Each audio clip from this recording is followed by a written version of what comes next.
230 siswa keracunan usai menyantap makanan bergizi gratis. Bagi saya, makan bergizi untuk anak-anak dan ibu hamil ini adalah strategik. Yang tidak mendukung hal ini, silahkan keluar dari pemerintah yang saya pimpin. 20 Oktober 2025 menandai 1 tahun pemerintahan Presiden Prabowo Subianto dan Wakil Presiden Gibran Rakabuming Raka. Janji-janji politik selama masa kampanye mulai diwujudkan, salah satunya adalah program makan bergizi gratis atau MBG. Pada masa Pilpres 2024, MBG dikampanyekan sebagai program makan siang dan susu gratis untuk siswa sekolah, santri, ibu hamil, dan anak balita di seluruh Indonesia. Total target penerimanya mencapai 82,9 juta dan program ambisius ini juga ditopang anggaran yang fantastis, yakni sebesar 400 triliun per tahun. Makan siang gratis terbukti menjadi janji kampanye andalan yang mengantarkan Prabowo Gibran ke kursi Presiden dan Wakil Presiden RI. Mengutip survei Center of Economic and Law Studies atau CELIOS, 92% pemilih Prabowo Gibran menyebut janji makan siang gratis sebagai alasan utama memilih. Program MBG mulai dijalankan sejak awal tahun 2025 dengan dipayungi Peraturan Presiden Nomor 83 Tahun 2024. 1 tahun berselang, program ini telah menjangkau perut jutaan siswa sekolah, namun sekaligus menimbulkan polemik akibat maraknya kasus keracunan massal. Ada berapa banyak kasus keracunan akibat MBG di seluruh wilayah di Indonesia? Bagaimana respon pemerintah terkait tuntutan mengevaluasi total, bahkan menghentikan program MBG? Mari kita bahas perjalanan program makan bergizi gratis dalam 1 tahun masa pemerintahan Prabowo Gibran.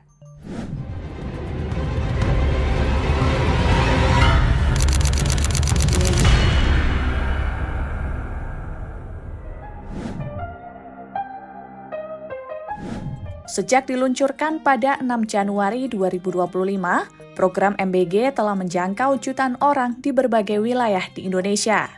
Pada tahun pertama pelaksanaannya, pemerintah menargetkan MBG diterima oleh 40% dari total 82 juta target penerima manfaat. Mengutip Kompas pada 24 September 2025, pemerintah mengeklaim hingga akhir tahun ini ada lebih dari 25 juta siswa SD, SMP, dan santri yang telah menyantap menu MBG.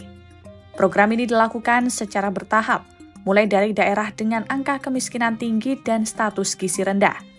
Pada tahap pertama, penyaluran MBG terjadi di 200 kabupaten dan kota dengan target 6,5 juta anak, dan di tahap kedua diperluas ke lebih dari 500 wilayah.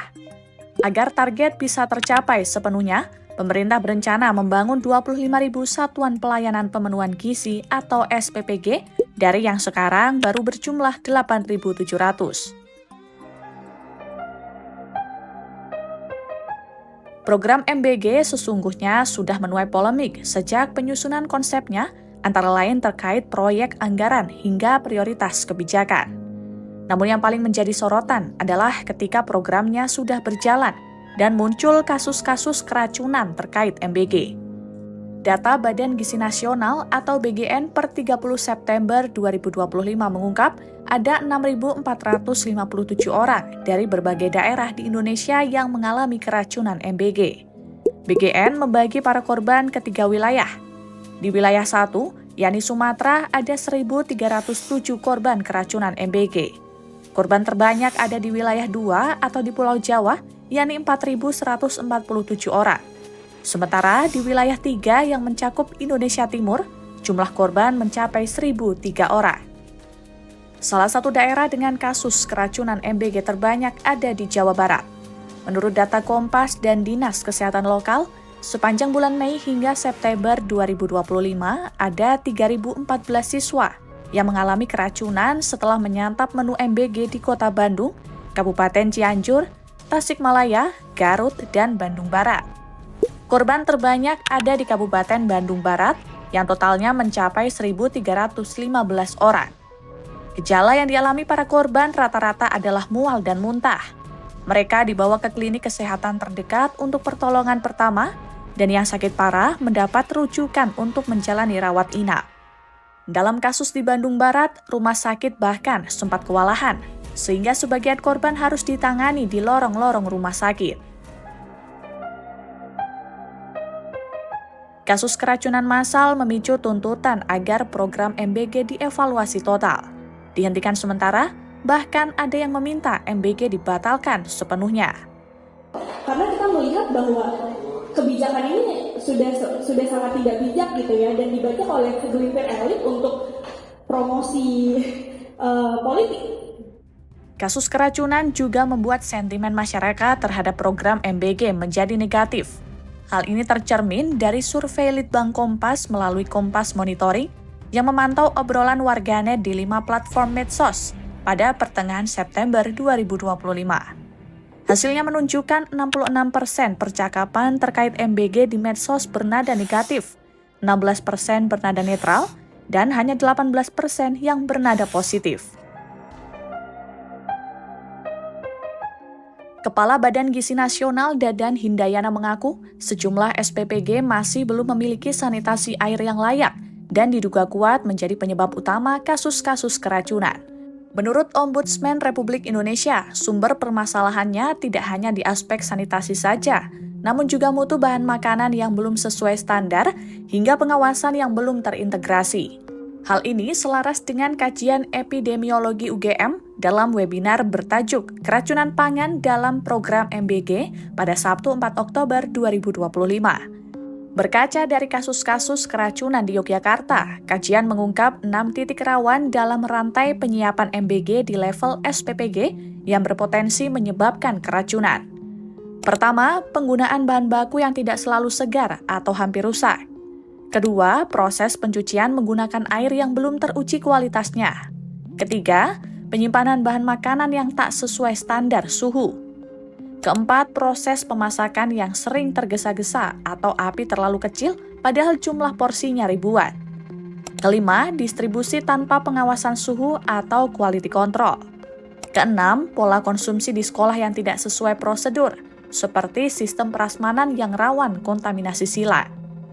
Masalah SPPG ini juga tercermin dalam kasus keracunan massal di wilayah Jawa Barat. Wakil Gubernur Jawa Barat Erwan Setiawan pada Rabu 8 Oktober 2025 menyampaikan dari sekitar 2.500 SPPG di Jabar, baru 10 hingga 20% yang sudah mengantongi SLHS atau Sertifikat Like Hygiene Sanitasi. Terkait desakan untuk menghentikan program MBG, Istana Negara menegaskan bahwa MBG akan tetap jalan. Menurut Menteri Sekretaris Negara Prasetyo Hadi, masalah utamanya terletak pada kegagalan dapur atau SPPG dalam menjalankan SOP alias Standar Operasional Prosedur. Menurutnya, kasus-kasus keracunan akan menjadi bahan evaluasi, bukan dijadikan alasan untuk menghentikan MBG. Sementara itu, setelah merampungkan lawatan ke luar negeri, Presiden Prabowo Subianto mengakui bahwa program sebesar MBG wajar menghadapi kendala di awal. Ia menegaskan, persoalan terkait keracunan harus segera diselesaikan dan akan menggelar rapat bersama pejabat terkait untuk mencari solusi. Dalam kesempatan yang sama, Prabowo kembali mengingatkan tujuan utama program MBG, yakni memastikan anak-anak yang kesulitan mendapatkan makanan bergizi bisa memperoleh asupan yang layak. Tujuan makan bergizi adalah untuk anak-anak kita yang sering sulit makan. Mungkin kita ini makan lumayan, mereka tuh makannya hanya nasi pakai garam. Ini yang harus kita atasi. Ya. Untuk memberi makan sekian juta pasti ada hambatan rintangan, ini kita atasi. Menko Bidang Pangan Zulkifli Hasan turut mengakui bahwa masih banyak tantangan di lapangan dan memastikan pemerintah bergerak cepat untuk melakukan perbaikan sistem dan tata kelola. Berdasarkan rapat koordinasi pada awal Oktober 2025, pemerintah menyoroti 3 hal pokok, yakni penyelenggaraan oleh Badan Gizi Nasional, pengawasan yang diperkuat Kementerian Kesehatan, dan penyempurnaan tata kelola yang saat ini sedang difinalisasi oleh Kementerian Sekretariat Negara. Sementara secara teknis, Zulhas mengatakan pemerintah akan melakukan beberapa kebijakan. Pertama, penutupan sementara semua dapur SPPG yang dinilai bermasalah. Kedua, seluruh juru masak diwajibkan mengantongi sertifikat kompetensi dan mengikuti pelatihan standar higienitas. Ketiga, SPPG harus melakukan sterilisasi peralatan, memperbaiki sistem sanitasi dan pengelolaan limbah. Seperti yang sudah disinggung sebelumnya, program yang ambisius membutuhkan anggaran yang tidak main-main. Untuk program MBG pada tahun 2025, pemerintah telah mengalokasikan dana sebesar 71 triliun rupiah atau sekitar 18,6% dari total alokasi APBN. Sayangnya penyerapan masih minim, yakni baru mencapai 18% per September 2025. Meski demikian, tahun depan anggaran MBG akan dinaikkan menjadi 335 triliun rupiah atau 44,2% dari total anggaran pendidikan tahun 2026. Dana sebesar itu setara untuk membangun MRT Jakarta sepanjang 335 km dan bisa untuk membangun tol Trans Sumatera sepanjang 3.350 km. Dengan anggaran yang begitu besar, ekspektasi masyarakat terhadap kesuksesan program MBG juga otomatis meningkat.